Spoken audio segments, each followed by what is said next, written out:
Depuis le 03 mai dernier, Faure Gnassingbé a bouclé l'an 1 de son 4e mandat. Mine de rien, un enfant qui était au CPI, classe préparatoire intégrée, à la mort d'Eyadema devrait avoir son baccalauréat cette année.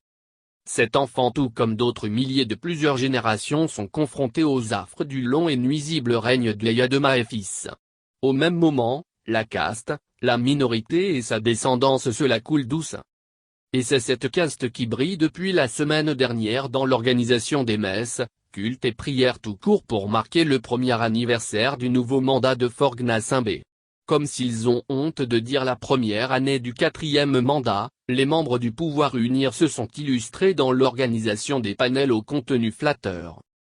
En fait, de l'organisation de la présidentielle du 22 février 2020 à ce jour, le président d'UNIR et ses laudateurs donnent l'impression d'être fraîchement élus à la tête du Togo. Pourtant, de l'an 1 du 4e mandat tout comme les 15 premières années, le Togo ne change pas à l'image de ses voisins. Éducation, santé, économie, tout est à refaire car la gouvernance sous Gnassingbé est constamment et sérieusement constipée par la grande corruption et l'impunité.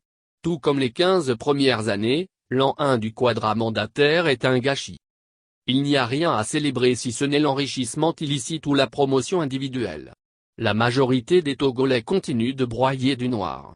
Et légitimement, on peut se demander jusqu'à quand ?